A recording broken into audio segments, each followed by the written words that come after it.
Ketika angka kasus COVID-19 terus menurun beberapa waktu terakhir, tidak bisa dipungkiri kebahagiaan muncul di tengah masyarakat. Ada harapan baru terutama dikaitkan dengan kegiatan masyarakat dalam dunia perekonomian. Bagaimana tidak, keterpurukan ekonomi akibat COVID-19 mendera hampir seluruh sendi masyarakat karena harus dilakukan kebijakan mengendalikan mobilitas masyarakat demi mencegah penularan virus corona. Namun ada yang menarik di Jawa Timur. Meski didera COVID-19, laju pertumbuhan ekonomi Jawa Timur terus menunjukkan pergerakan semakin progresif.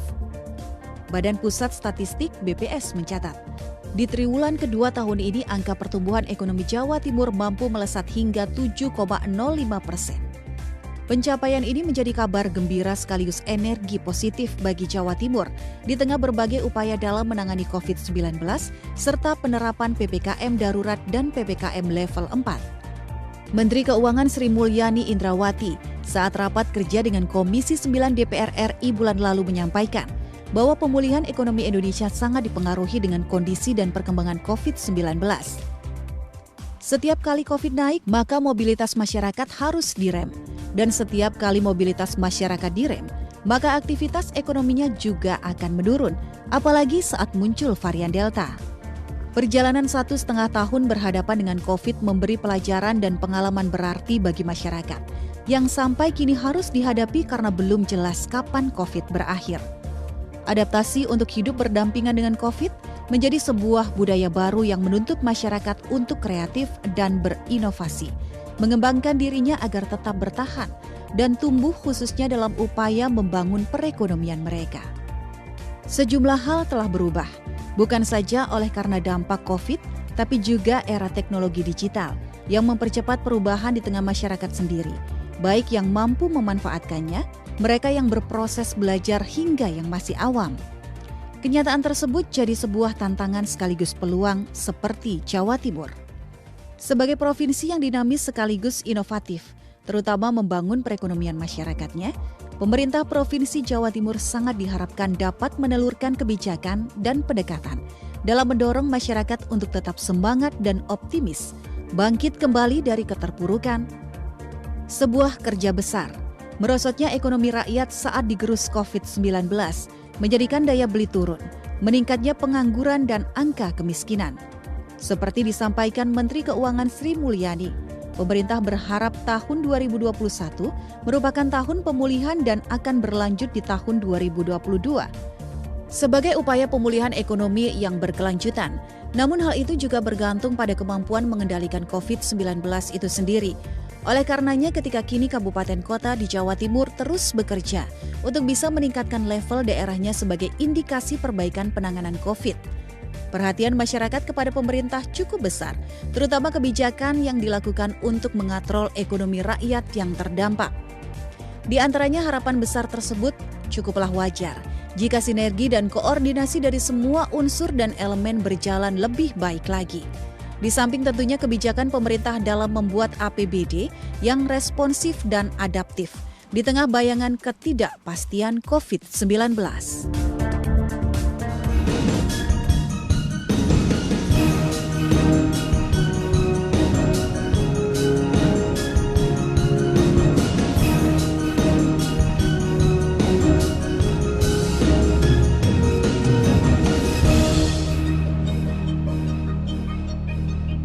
Pemirsa TVRI Jawa Timur dimanapun Anda berada, senang sekali kami menjumpai Anda dalam program Suara Dewan bersama saya Briansyah Dewandri.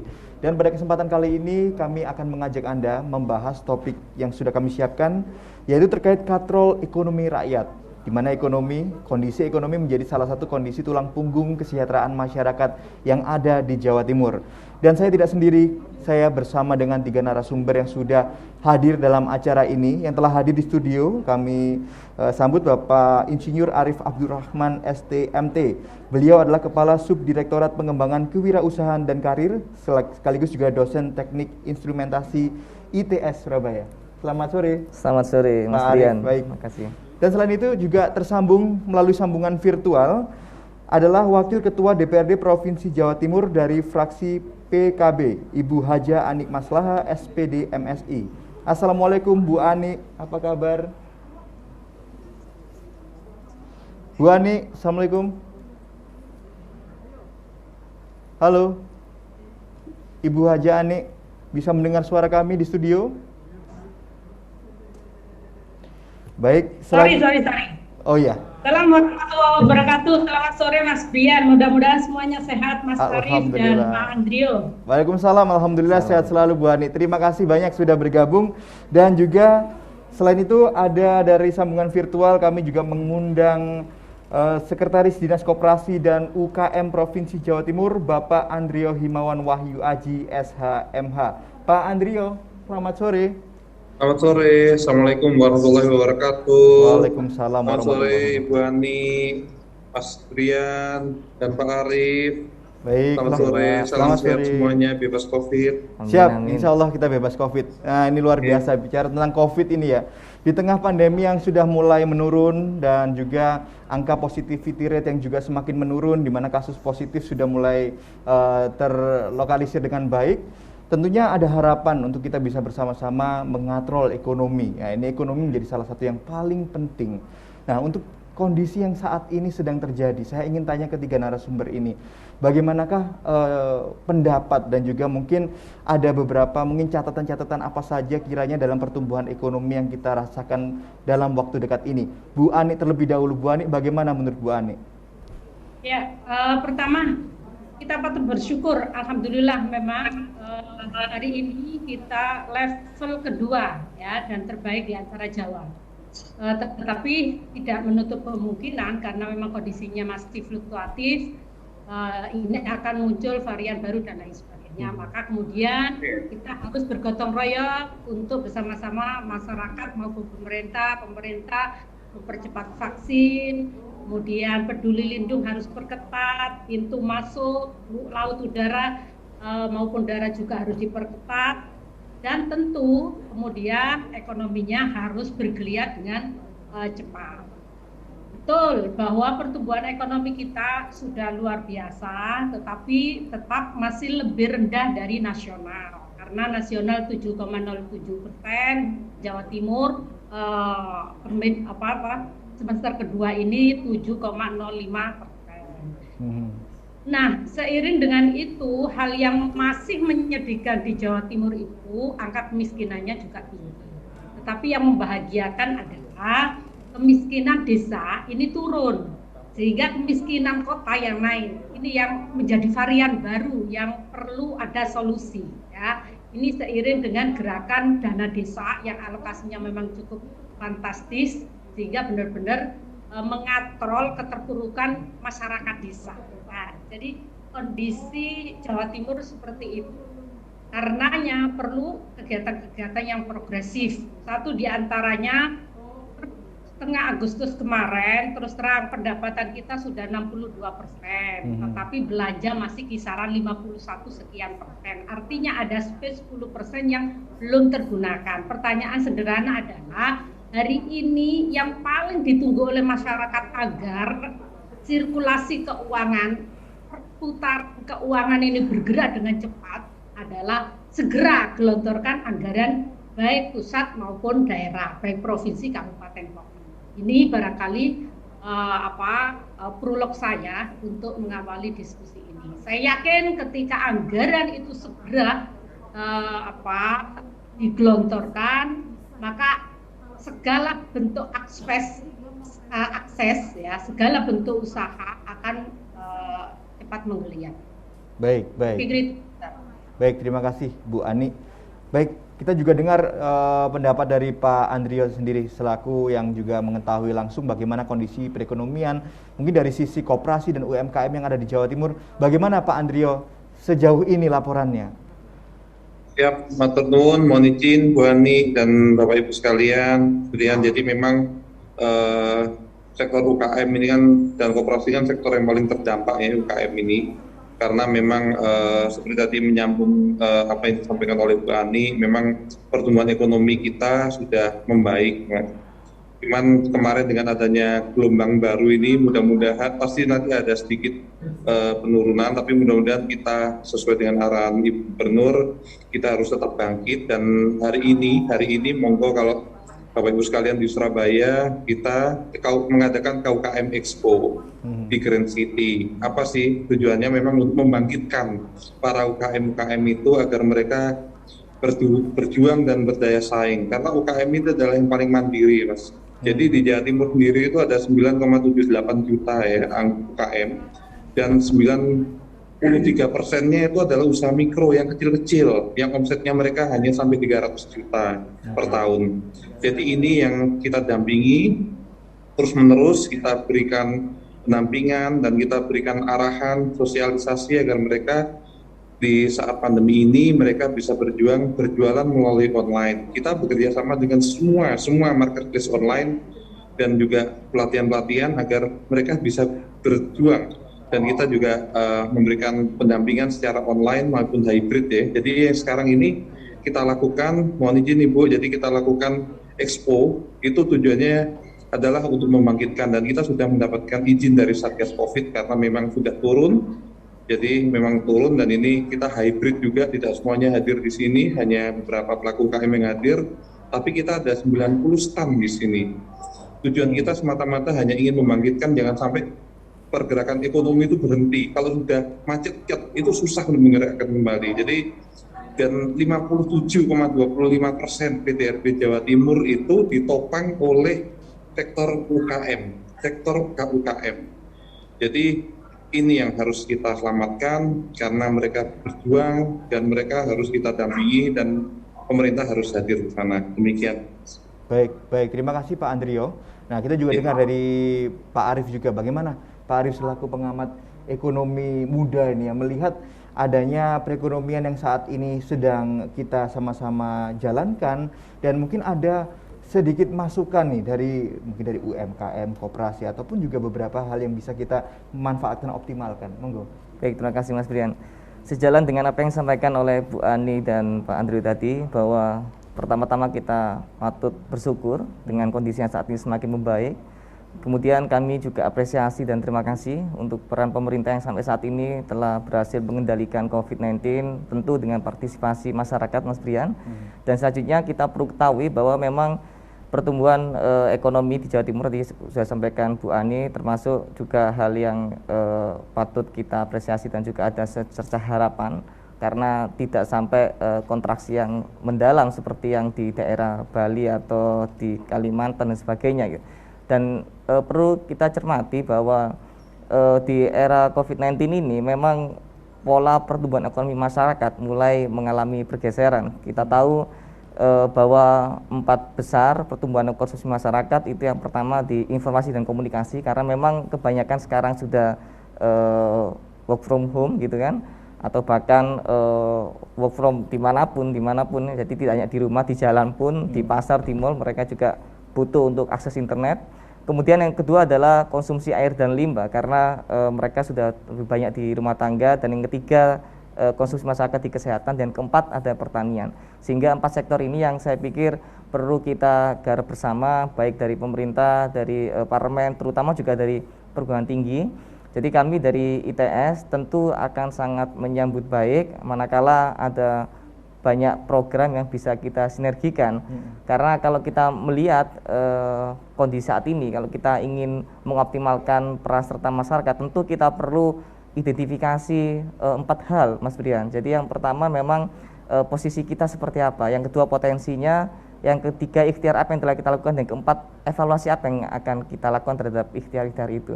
Dan yang pertama mungkin kita perlu identifikasi bahwa menurut World Economic Forum dalam rilisnya Global Competitiveness Index atau GCI pada tahun yang lalu, bahwa Indonesia ini di peringkat yang ke-50 dari 140 negara. Hal ini menggembirakan tentunya karena kita di 50 besar dunia, tetapi juga memprihatinkan. Jadi menggembirakan karena kita 50 besar, tapi memprihatinkan karena ternyata dari beberapa parameter yang dirilis oleh World Economic Forum itu, yang paling tinggi itu kita market size, yang kontributor terbesar untuk peringkat kita. Itu artinya kita hanya menjadi bangsa yang konsumen. Jadi produk market kita sedikit, innovation capability kita juga sedikit, skills kita juga sedikit. Artinya kalau ini terjadi menerus, maka kita akan menjadi bangsa yang konsumtif, tidak produktif lagi. Maka kemudian ke depan kita perlu berpikir bagaimana masyarakat ini menjadi masyarakat yang produktif, tidak lagi yang hanya konsumtif. Terima kasih. Baik. Tapi kalau dibilang konsumtif ini berarti masyarakat kita punya uang dong, Pak? Punya uang, betul sekali. Tapi uangnya ini cenderung untuk dibelanjakan ke produk-produk yang dari luar negeri. Ya, ini tentu menjadi hal yang jadi tantangan kita bersama. Tentu perlu sinergi kita bersama, Mas Brian. Oke. Baik, terima kasih Pak Arief. Bu Ani tadi sempat membahas tentang sebaiknya memang anggaran harus segera digelontorkan baik dari pusat dan pemerintah provinsi. Nah, ini saya ingin tanya, optimalisasi untuk bisa tercapainya anggaran yang baik, lalu juga pemberian alokasi anggaran yang juga optimal untuk masyarakat ini dari segi aspek yang seperti apa dan juga metode apa Bu yang kiranya baik, Bu? Monggo Bu Ani. Pertama dari SDM dulu ya. Saya berterima kasih kemarin melakukan pelantikan untuk eselon 2 di periode yang kedua ya. Periode yang kedua.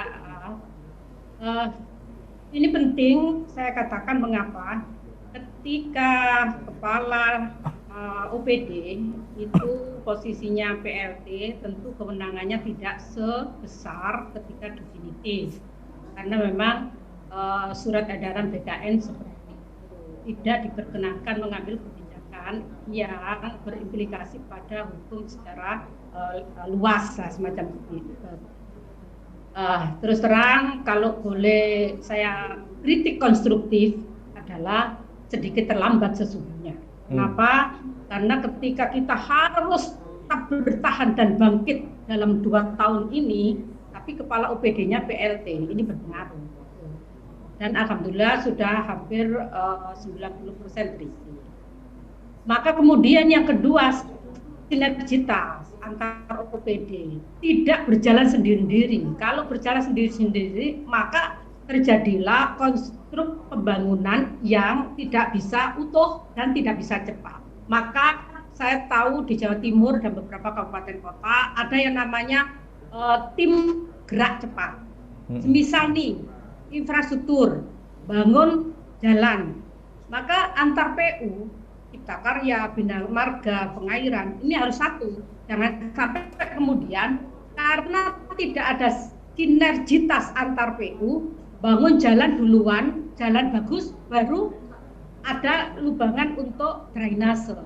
Walhasil hasilnya juga nggak akan maksimal, kan begitu.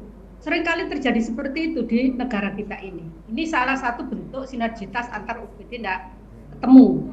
Yang kedua, kalau kita ngomong bagaimana mengukir pertumbuhan ekonomi dengan cepat, maka antara KUKM, koperasi UKM, Indak, pertanian, perikanan, perkebunan harus menjadi satu tim gerak cepat. Kira-kira hari ini betul yang dikatakan Mas Arief bahwa ada kalau nggak salah 5-6 lah ya sektor usaha yang menggeliat di kala pandemi ini. Maka bagaimana bisanya UMKM ini tumbuh dengan cepat, bagaimana bisanya pertanian ini bisa laku dengan cepat, tidak hanya menjual produk-produk pertanian secara mentahan. Misalnya hari ini Jawa Timur menjadi buffer stok untuk porang ya. Porang, sebagai betul. Porang salah satu rencana bahan pokok makanan kedua kan begitu rencananya. Maka bagaimana bisanya petani porang itu tidak menjual dalam bentuk mentahan, tetapi dalam bentuk kering karena harga mentah dengan kering berlipat persentase. Saya sebut aja sudah dijual kering bisa 60.000 bisa 70.000. Nah, ini kan harus ada sinkronisasi antara Indak yang membidangi dengan pertanian sebagai sektor real yang menjadi leading sektornya. Ini penting. Jadi satu SDM harus terpenuhi, yang kedua ada tim gerak cepat. Kemudian yang ketiga harus ada sinergitas dari tim gerak cepat itu tadi. Nah, yang keempat saya pikir Satgas Pangan. Kita beberapa hari ini ada beberapa semacam forum, ada kaukus yang mengadu persoalan-persoalan. Yang terakhir itu yang saya tahu adalah Baik, Bu Ani. Rido, yaitu gerakan peternak Indonesia, Oke. di mana sangat anjlok. Satu sisi makanan sangat tinggi harganya. Ternyata apa penyakitnya pada jagung sebagai makanan inti dari peternak. Petani niaga jagung, ya Indonesia ini lebih cenderung untuk bagaimana stabilitas stok pangan ini tercipta sehingga masyarakat tidak ramai semacam kayak begitu. Tidak lebih pada bagaimana memperbaiki tata niaga dan memberdayakan potensi sehingga terjadilah harga yang tidak fluktuatif. Yang sering terjadi adalah agar supaya stabilitas stok terjadi, pemerintah impor. Walaupun stok masih banyak, tetapi lakukan impor. Tetapi yang melakukan di situ adalah para mafia-mafia, para distributor nakal yang kemudian pada tataran gulirannya dari hulu ke hilirnya terjadi lonjakan harga yang sangat tidak stabil, berakibat kepada ternak itu akhirnya mahal, jatuh pada peternak mahal. Ketika peternak pada panen raya ternyata tidak bisa dilempar. Kenapa? Karena tidak ada yang membeli. Sirkulasi keuangan masih belum stabil. Satu sisi telur ada masa berlakunya. Nah, tentu ini yang berikut adalah pemerintah harus intervensi. Apa bentuk intervensinya? Pemerintah harus membuat semacam gudang. Kita mempunyai program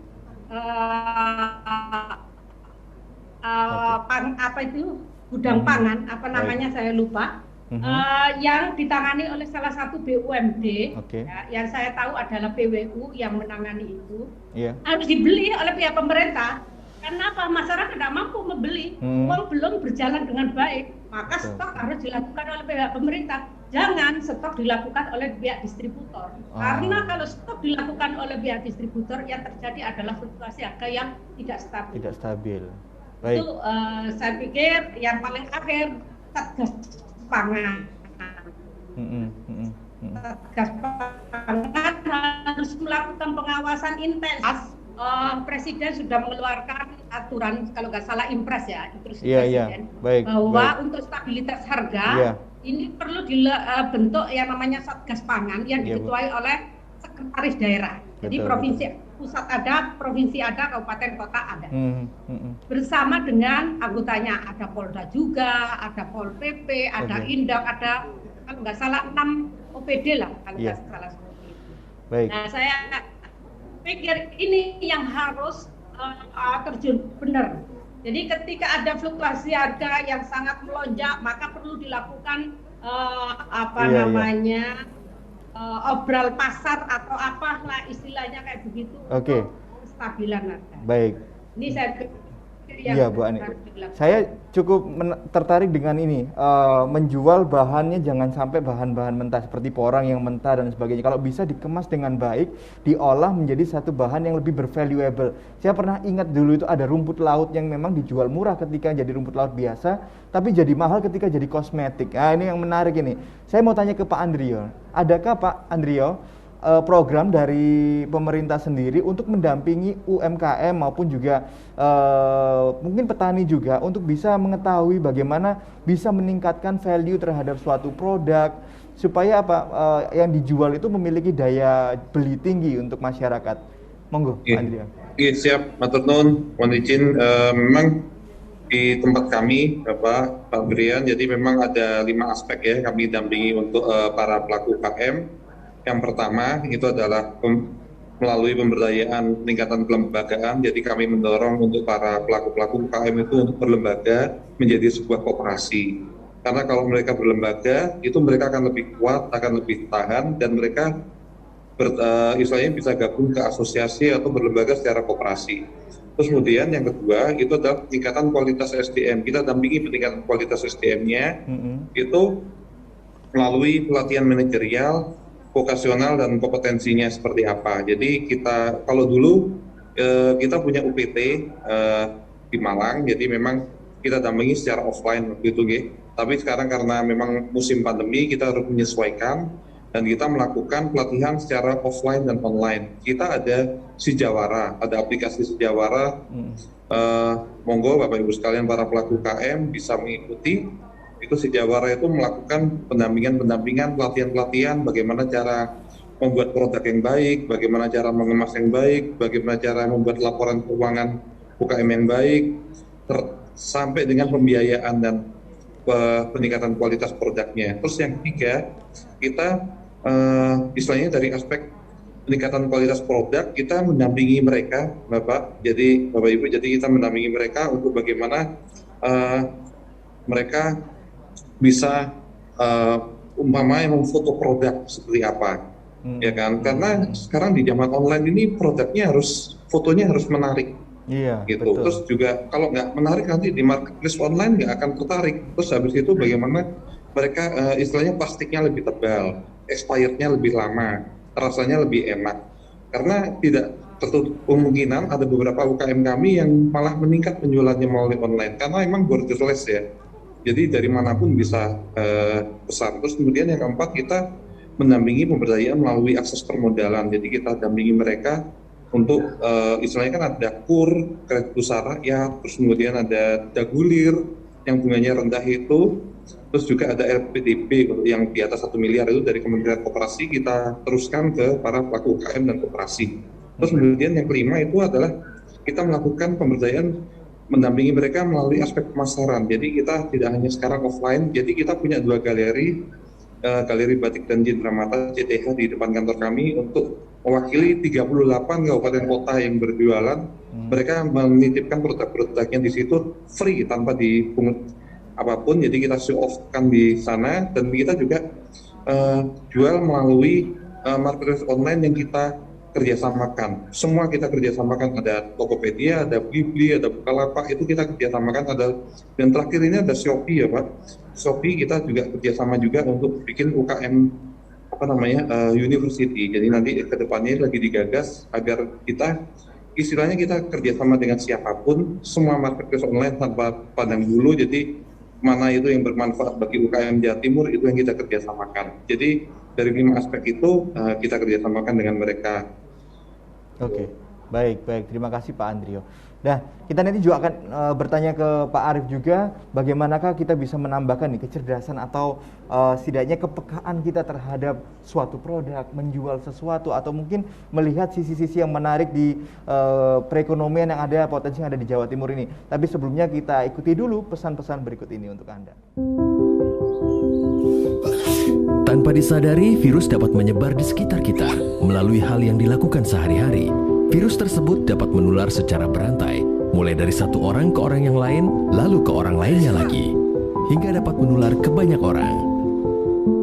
Kita dapat mencegah penyebaran virus.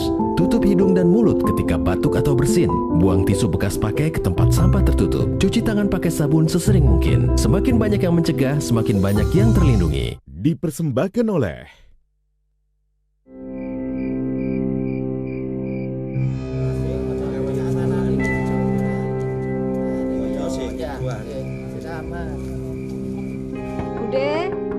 Bude, ono apa to, Nduk? Ada orang di luar, Bude. Siapa? Ambil jimpitan, Bu. Jimpitan. Ya, jimpitan. Kearifan lokal, cermin budaya bangsa. Ono genteng wernone ireng, abot enteng disonggo bareng. Sebutir demi sebutir kita himpun. Sekepal demi sekepal kita satukan. Untuk saudara kita yang tak lagi berdaya.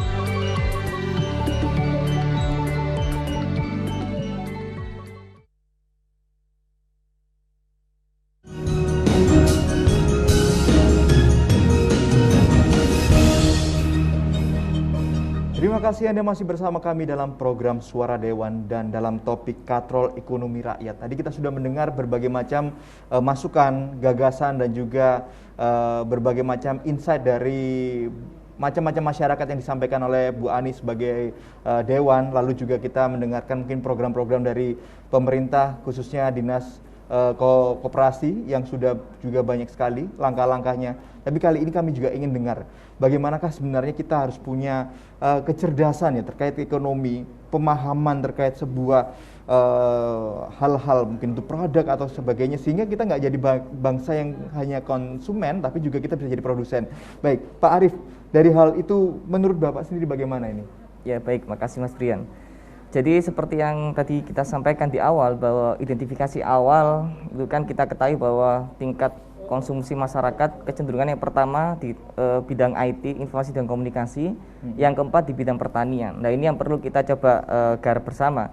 Jadi bicara masalah produk-produk teknologi, bahwasanya di sekitar tahun 2010-an itu 10 perusahaan besar dunia klaster by market cap itu hanya 2 dari 10 itu yang berbasis teknologi. Tetapi di era saat ini tahun 2020 ternyata hanya 2 dari 10 perusahaan besar di dunia market cap-nya itu yang non teknologi. Jadi 8 dari 10 itu perusahaan berbasis teknologi. Artinya apa? Artinya saat ini sangat berpotensi sekali perusahaan yang berbasis teknologi itu untuk dikembangkan di Indonesia. Terutama juga data yang ada bahwa ekosistem yang ada di Indonesia ini sangat mampu untuk mendukung startup, tumbuh kembangnya startup di Indonesia. Terbukti bahwa kita ini, Mas Brian, peringkat 5 jumlah startup terbesar di dunia.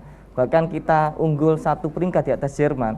Ini tentunya hal yang sangat menggembirakan. Tentu yang pertama US, Amerika, karena memang mereka sudah sangat lancar ini ya wirausahanya ya. Tapi kemudian harus kita manai bahwa ekosistem yang baik ini harus kita dukung bersama dengan sinergitas kita. Artinya sekitar 7 juta hektar lahan pertanian yang ada di Indonesia, termasuk juga potensi bidang teknologi di Indonesia. Kita tahu bahwa startup bidang teknologi ini yang unicorn dan dekakorn bahkan kan semuanya bidang teknologi ya. Jadi mulai dari Bukalapak, mulai dari Gojek dan lain sebagainya. Nah, bagaimana kemudian kita melakukan optimalisasi antara teknologi dan pertanian ini? Bagaimana kita kemudian optimalisasi potensi lokal dengan solusi global? Jadi saya ambil contoh misalnya pertanian di tempat kita ini kan semakin banyak ditinggalkan oleh para pemuda karena bersifat konvensional. Kecenderungannya pemuda saat ini lebih suka hidup di perkotaan daripada di pedesaan karena tidak ada tantangan di sana. Sehingga bagaimana kemudian kita merancang sebuah program di mana kita membuat semacam smart farming misalnya, atau mungkin semacam kita mengoptimalisasi energi terbarukan di sebuah daerah yang nanti itu bisa jadi sumber pencarian, bahkan membuka lapangan pekerjaan. Dan kita tahu bahwa saat ini lagi marak sekali di beberapa perguruan tinggi untuk masalah wirausaha ini. Tentu Mas Nadiem Makarim sendiri sebagai Mendikbudristek juga mencanangkan program Merdeka Belajar Kampus Merdeka yang salah satunya adalah optimalisasi program kewirausahaan yang itu banyak sekali mahasiswa. Nah, itu yang nanti saya pikir bisa kita sinergikan antara di beberapa dinas, termasuk bagaimana mahasiswa yang wirausaha ini bisa mendampingi para badan usaha milik desa, BUMDes untuk mengoptimalisasi. Kita buat bersama smart farming. Kita ambil salah satu contoh sektor misalnya Mas Brian. Kita bisa sektor energi misalnya. Sektor energi itu salah satu potensinya adalah biomass yang sampai saat ini masih belum tergarap dengan baik. Nah, Jawa Timur ini punya reaktor terbesar, jumlah reaktor terbesar di Jawa Timur seluruh Indonesia. Tetapi kita lihat bagaimana kemudian para koperasi peternak sapi perah misalnya itu kemudian hanya menjadikan reaktornya bukan menjadi alat yang utama untuk bisnis mereka, tetapi hanya sebagai pelengkap. Nah, bagaimana kemudian nanti ini dioptimalisasi? Ya, hal seperti yang perlu kita sinergikan, Mas Brian. Nah, ini tadi bilang memang petani. Nah, ini juga menurut beberapa sumber mengatakan juga di era pandemi ini yang paling survive itu petani, Betul. Karena dulu kan kalau kita percaya mungkin usaha mais atau perhotelan, restoran itu yang besar, atau mungkin dulu wisata, hiburan yang besar. Ternyata ketika adanya pandemi datang jeder ini, justru malah petani yang saat ini masih kuat, bahkan Jawa Timur ini surplus begitu. Betul, tepat sekali Mas Brian. Sehingga kalau kita melihat bagaimana bangsa yang besar itu tangguh, itu dinilai dari yang pertama ketahanan pangan, kedaulatan pangan, yang kedua adalah kedaulatan energi. Nah ini tentu yang perlu kita kerjakan bersama. Bagaimana potensi lokal di Indonesia tentang sumber energi terbarukan, bagaimana potensi pertanian perlu kita garap bersama. Dan ini tentunya tidak bisa hanya dari sektor perguruan tinggi, tidak bisa hanya dari sektor pemerintahan, tapi perlu ada sinergi sektor pemerintahan, parlemen, swasta, perguruan tinggi untuk kita duduk bersama bicara masalah program ke depan seperti apa, termasuk mensinergikan program-program yang ada di pemerintahan dengan perguruan tinggi. Ini potensi yang luar biasa. Kalau kita tahu saat ini lulusan perguruan tinggi ini sekitar kalau di ITS sendiri kita tahu sekitar 8-10% itu mereka berwirausaha, dan itu memang itu passion. Ini tentunya potensi kan untuk membuka lapangan pekerjaan. Nah, kalau kita tahu UMKM yang tadi menyumbang 57% untuk pendapatan di Jawa Timur, kalau kita klasterisasi memang usianya memang lebih banyak yang senior, tapi ada juga yang generasi Y dan Z yang perlu kita garap. Mereka sudah mulai juga untuk startup dan bisa membantu UMKM. Nah ini yang potensi mereka yang perlu kita garap, inovasi mereka yang perlu kita pelihara. Bahkan kalau perlu ada goodwill dari pemerintah untuk masalah ini. Oke, baik, terima kasih Pak Arief. Nah ini menarik sekali. Bu Ani, ada pendapat Bu terkait pertanian ada di Jawa Timur yang saat ini surplus, bahkan kalau kemarin dari Wapres sendiri memberikan penghargaan peringkat kedua. Betul. Nah ini luar biasa nih, monggo Bu Ani. Halo Bu Ani, masih di mute mungkin? Sorry. Oke, baik. Sudah ya, mendengar. Sudah tersepakati baik nasional maupun daerah bahwa konstruksi pembangunan ekonomi nasional maupun daerah adalah pembangunan ekonomi inklusif. Artinya satu, pembangunan ekonomi yang menyerap tenaga kerja banyak. Yang kedua, bisa dirasakan oleh masyarakat banyak secara merata. Betul. Ini bagus untuk penyelesaian disparitas posisi Jawa Timur juga masih tinggi. Nah, maka kemudian pertanyaannya, sektor apakah itu? Pertama adalah sektor real. Sektor real yang pertama pertanian, yang kedua adalah UMKM. Selain sektor ini sumbangsih pendapatan 57,sekian%, ternyata penyerapan tenaga kerja tertinggi adalah sektor ini. Maka saya sepakat kemudian hari ini yang menjadi seruan atau prioritas program jangka pendek adalah sektor real yang harus di-push. Bentuk push-nya apa? Paling tidak ada dua. Yang pertama adalah permodalan, yang kedua adalah sistem terkait dengan market yang disebut oleh Mas Arief tadi, dan itu sesungguhnya sudah dilakukan oleh pihak Provinsi Jawa Timur, terutama yang market seperti yang disampaikan oleh Mas Andrio tadi itu. Nah, tinggal yang saya lihat adalah goodwill untuk permodalan, goodwill untuk kemudahan saya bisa berkembang. Ini yang saya lihat, ya semacam anggarannya tidak jauh beda dengan tahun-tahun sebelumnya. Semacam hanya kerangka saja, implementasinya belum terlihat. Kenapa? Karena anggarannya ya biasa-biasa saja, tidak ada perbedaan dengan yang lainnya. Padahal kita mengatakan ini prioritas.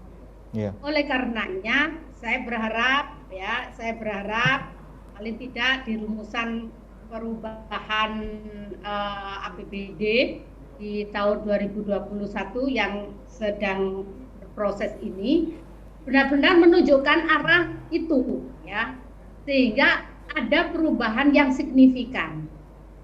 Karenanya supporting PDRB baik tenaga maupun pendapatan ini nanti lebih banyak kepada sektor real. Lebih-lebih ketika kita dihadapkan pada bonus demografi. Bonus demografi secara nasional baru termulai di tahun 2023, tapi Jawa Timur sudah memulai di tahun 2019. TPT tahun 2019 ketika sebelum pandemi kita di angka 3,38%, tingkat pengangguran terbuka. Hari ini kita di angka 5,57% kalau nggak salah. Kenapa? Karena memang sektor industri dagang besar kita banyak yang tutup, alih-alih banyak yang ter-PHK. Kalau sudah demikian, ya apalagi yang harus kita lakukan? Ya sudah, kita bergerak di sektor real. Bagaimana kemudian menumbuhkan image para pemuda kita, para milenial untuk tidak malu bekerja sebagai petani. Betul. Mungkin tidak pada on farm-nya, tetapi pada off farm-nya untuk para milenial. Mungkin tidak pada off farm-nya, tetapi pada market-nya. Karena memang sistem penjualan hari ini yang lebih bagus adalah dengan cara marketplace. Di Jawa Timur 2020 itu sudah pernah launching, yang saya masih ingat oleh wakil gubernur di Bojonegoro launchingnya. Ada yaitu namanya Job Millennial Center. Bagaimana bisa memfasilitasi para milenial ini menjadi mediator untuk bisanya pangsa pasar digital ini benar-benar terjiwai dan bisa teraplikasikan di Jawa Timur. Tentu ini butuh kerjasama yang tadi sudah dijawab oleh Pak Andrio dengan beberapa perguruan tinggi dan lain sebagainya. Hanya memang saya belum melihat program realnya Pak Andrio, program realnya. Jadi hanya semacam masih launching doang, masih berupa kerekam, masih berupa keinginan, tapi bukti nyatanya ini masih belum terasa. Saya pikir itu. Oke. Baik, Bu Ani. Baik, terima kasih Bu Ani. Sementara saya akan geser ke Pak Andrio. Pak Andrio, ini betul sekali memang adanya stimulus, mungkin bantuan modal untuk UMKM, ataupun juga monitoring dan juga dibantu untuk mencarikan market, ini menjadi semangat besar, terutama anak-anak muda nih Pak. Dan juga mengacu kepada tadi itu, kita lihat pertanian aja minat anak mudanya sedikit, kita bisa menang. Apalagi kalau memang kita bisa membangkitkan anak muda itu, men-trigger mereka supaya mumpung pandemi, ayo bisnis pertanian aja. Nah, kalau dari kawan-kawan dinas koperasi bagaimana Pak melihat adanya hal ini untuk lebih mendekatkan mungkin stimulus anak muda dan lain sebagainya? Monggo Pak Andrio. Oke, matur nuwun, mohon izin Bu Ani dan Pak Brian, Mas Arif. Pak Arif, jadi memang untuk anak muda seperti kami melanjutkan apa yang disampaikan oleh Bu Ani, memang di dinas kami, khususnya Dinas Koperasi dan UKM Jawa Timur, juga mendukung adanya program-program yang di-launching oleh Pak Wagub waktu itu Ibu. Jadi namanya Millennial Job Center atau MJC. Memang tujuan dari MJC sendiri adalah untuk menampung istilahnya para startup nih. Jadi kita pun yang sesaya pun tidak akan mampu untuk istilahnya mengikuti ya. Jadi dunianya ada udah influencer, udah YouTuber dan lain sebagainya. Jadi mereka itu sangat kreatif sekali untuk membuat suatu produk, untuk memasarkan suatu produk. Jadi kami pada para pelaku-pelaku UKM, kami pun menyampaikan agar mereka berjualan lewat online. Lewat online itu bukan berarti mereka menyerah, tapi tidak. Mereka beradaptasi.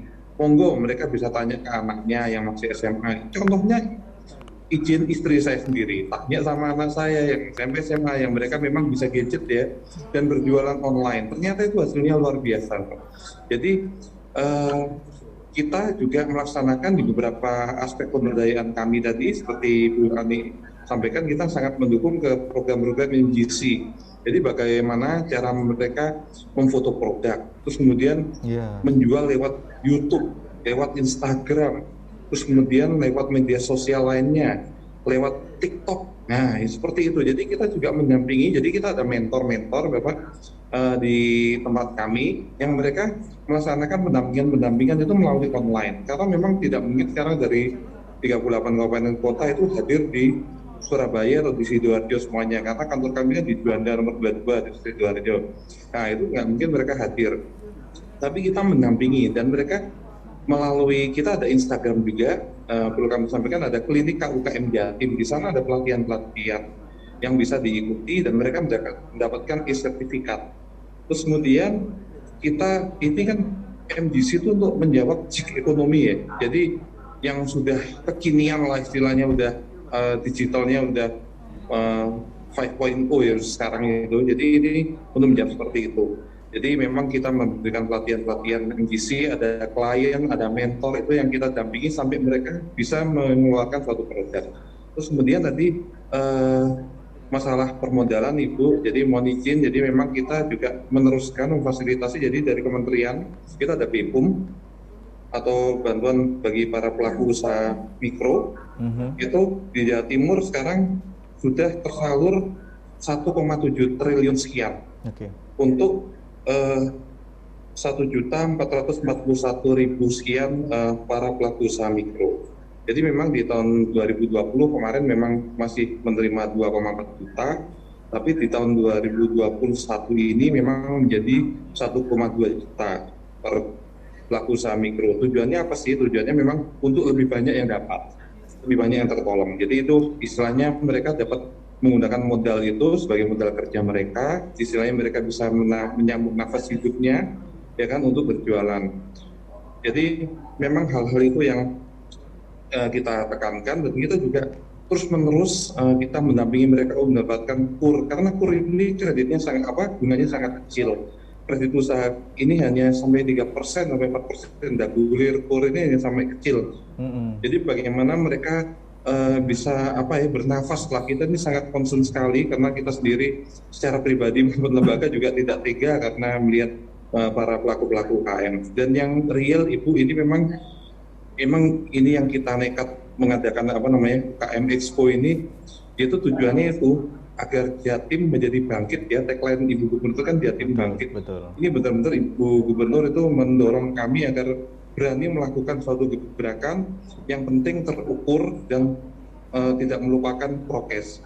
Seperti itu mungkin yang dapat kami sampaikan. Terus satu lagi, kita juga ada OPOP, ada program Ibu Gubernur, ada One Pesantren One Produk. Jadi itu untuk mendorong para pemberdayaan ekonomi di tingkat pesantren, karena memang tidak menutup mata bahwa jumlah pesantren di Jawa Timur ini ada sangat banyak sekali. Betul. Dan di sana banyak para pelaku-pelaku UKM yang perlu kita dampingi, yang perlu bagaimana jiwa daya saing mereka, para santri itu ketika mereka sudah lulus dari pondok pesantren itu, mereka punya jiwa entrepreneurship.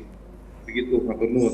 Oke, baik. Pak Andrio, sedikit beberapa produk atau beberapa sumber daya yang Jawa Timur punya yang disukai oleh masyarakat luas. Nah, menurut Pak Andrio sendiri ketika waktu expo, ketika waktu membantu penjualan, itu produk apa, Pak? Memang kebanyakan masih produk produk kalau yang di sini produk Mamin ya paling banyak itu. Produk Mamin paling banyak, terus kemudian batik-batiknya Jawa Timur itu luar biasa. Kita juga itu, jadi tidak hanya offline tapi kita juga online memprodukkan itu. Jadi batik-batik terus Cindramata Jawa Timur ini kasanahnya sangat luar biasa, sangat beragam. Nah, ini juga kalau online itu kita sampaikan kepada pelaku UKM agar mereka tuh menjual yang eco-print, terus kemudian yang batik-batik yang jangan yang batik tulis yang mahal-mahal, karena kalau beli online itu kan harus dipegang ya. Kalau batiknya batik tulis yang mahal itu rata-rata itu mereka nggak akan terjual gitu. Tapi kalau itu namanya eco-print atau namanya yang istilahnya harganya masih masuk akal itu kan mereka akan terbeli ya? Karena begini Mas Brian, jadi di tempat kami, di galeri batik kami, di depan kantor kami itu ada batik yang harganya cuma 100.000 sampai 17 juta. Nah, kalau 17 juta ini orang beli online kan pasti juga untuk satu lembar kain itu kan pasti mereka mikir kalau nggak mau megangnya. Demikian. Baik. Terima kasih Pak Andrio. Nah, Pak Arief, kalau kita lihat juga sekarang ini kan zamannya kita berarti harus bermain yang namanya looking dari sebuah produk atau bentuknya. terus habis itu kualitas, standar, dan juga bagaimanapun itu. Nah, kalau kita bicara tentang judul kita, katrol ekonomi rakyat, mengatrol itu berarti ada sinergi untuk menarik, ada sinergi untuk balancing, dan lain sebagainya. Kira-kira kalau dari topik kita dan pembicaraan kita saat ini, apa yang menjadi masukan, mungkin pesan kepada masyarakat menurut Pak Arif sendiri?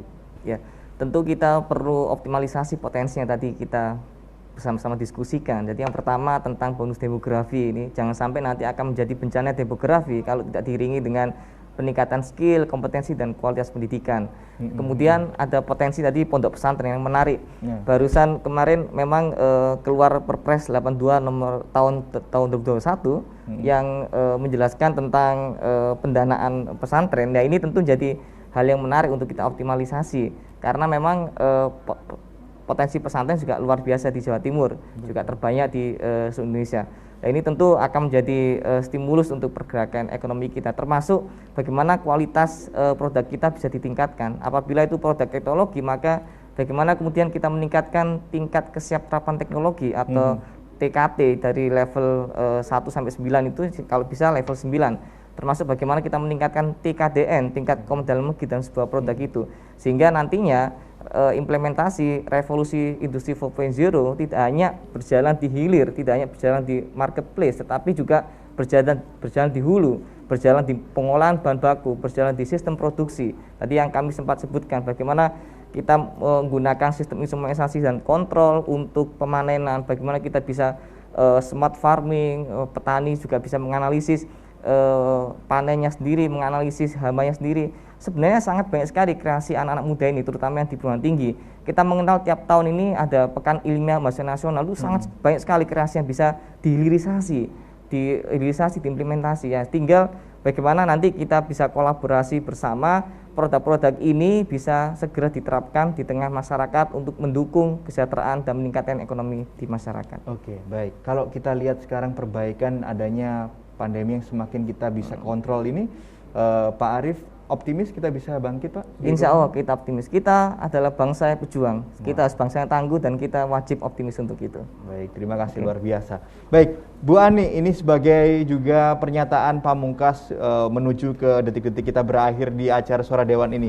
Bu Ani, bagaimana kita harusnya menyikapi katrol ekonomi rakyat dalam perbincangan ini? Mengatrol berarti kita menarik bersama agar kita bersama-sama juga merasakan kebangkitan ekonomi yang ada di Jawa Timur. Monggo, Bu Ani. Iya. Hal ya setidaknya dua hal lah yang harus kita lakukan. Kita harus sudah membuka usaha-usaha, tetapi dengan tetap prokes yang berbasis clean, hot, safety and environment. Jadi kita tetap sehat, kita akan bebas dari pandemi. Kenapa kita harus menggeliat agar supaya pertumbuhan ekonomi ini cepat melejit, sehingga tujuan dari dibentuknya negara adalah untuk kesejahteraan masyarakat ini bisa tercapai. Maka kemudian kita harus melakukan sistem permodalan yang murah, pendampingan dan pembinaan harus lebih masif lagi, dengan eksplorasi potensi. Hari ini usia milenial lebih tinggi, 52% dari yang seharusnya tidak demikian. Yang ketiga, membuka market yang sesuai dengan pasarnya, baik itu market digital, kemudian membuka gerai-gerai, karena bagaimanapun kita perlu juga yang offline, gerai-gerai di Fasum, tempat fasilitas umum yang hari ini akses jalan tol banyak kita jumpai, di Jawa Timur pun juga banyak. Pemerintah belum intervensi di situ. Saya mesti melihat bahwa tempat rest area itu masih dimiliki oleh para vendor. Saya pikir harus ada semacam persyaratan ketika izin diberikan oleh pihak pemerintah, baik pusat maupun daerah, berapa space yang diberikan oleh pihak swasta atau bilik jalan, bina marga maupun swasta. yang untuk fasilitasi masyarakat kita. Dalam hal ini adalah para pelaku usaha kecil menengah, sehingga mereka cukup berkontribusi dalam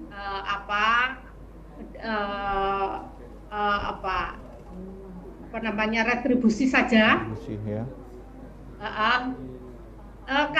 Karenanya kemudian di situ pemerintah hadir secara maksimal. Saya pikir itu.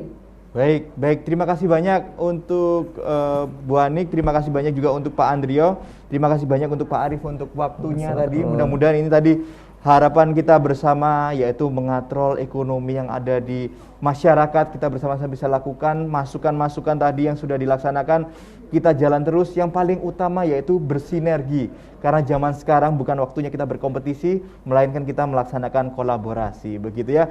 Sekali lagi kami ucapkan terima kasih kepada Ibu Haja Anik Maslaha, Wakil Ketua DPRD Provinsi Jawa Timur, dan juga Bapak Andrio selaku Sekretaris Dinas Koperasi dan UMKM Provinsi Jawa Timur, dan juga Pak Arif Abdurrahman, Kepala Subdirektorat Pengembangan Kewirausahaan dan Karir, sekaligus juga menjadi dosen teknik instrumentasi ITS. Terima kasih dan mudah-mudahan bisa bermanfaat untuk masyarakat apa yang kita bincangkan. Dan saya Briansyah Dewandri, mewakili seluruh kerabat kerja, pamit undur diri, sampai jumpa di Suara Dewan berikutnya. Selamat sore.